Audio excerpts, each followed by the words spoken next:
menganggap seseorang melakukan tindak pidana padahal itu bukan pidana, itu kriminalisasi. Kriminalisasi dan diskriminasi adalah bentuk ketidakadilan hukum.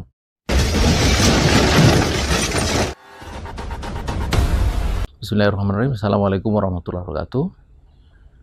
Pemirsa, melalui media kita mengetahui bahwa aparat telah menetapkan Habib Rizik Syihab sebagai tersangka dalam kerumunan yang terjadi di Petamburan beberapa waktu yang lalu.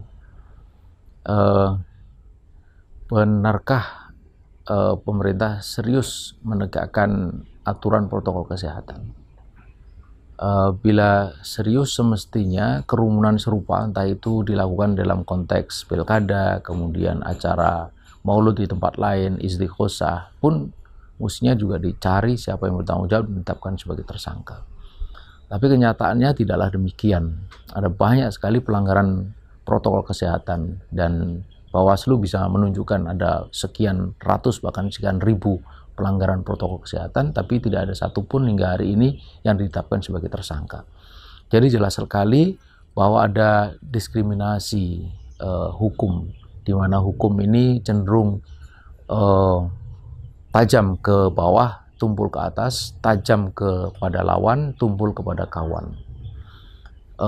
Ada lebih dari 40 laporan mengenai penghinaan terhadap para ulama Habib yang disampaikan kepada aparat tidak ditindaklanjuti, tetapi ada satu atau dua laporan yang berkenaan dengan pihak-pihak yang kritis, aparat begitu cepat menindaklanjuti.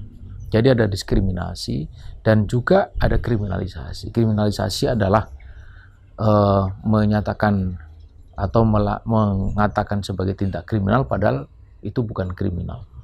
Menganggap seseorang melakukan tindak pidana padahal itu bukan pidana, itu kriminalisasi. Kriminalisasi dan diskriminasi adalah bentuk ketidakadilan hukum.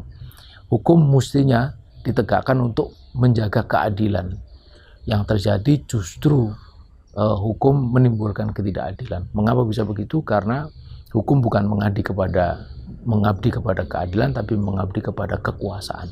Akibatnya kemudian hukum dikendalikan oleh kekuasaan, bukan oleh hukum itu sendiri. Dan ini adalah tanda-tanda yang sangat mengkhawatirkan, sebab kalau dibiarkan, maka ketidakadilan itu akan terus merajalela, dan yang terjadi bukan ketentraman yang dihasilkan, tapi keresahan, dan pada akhirnya akan bisa menimbulkan gejolak di tengah masyarakat.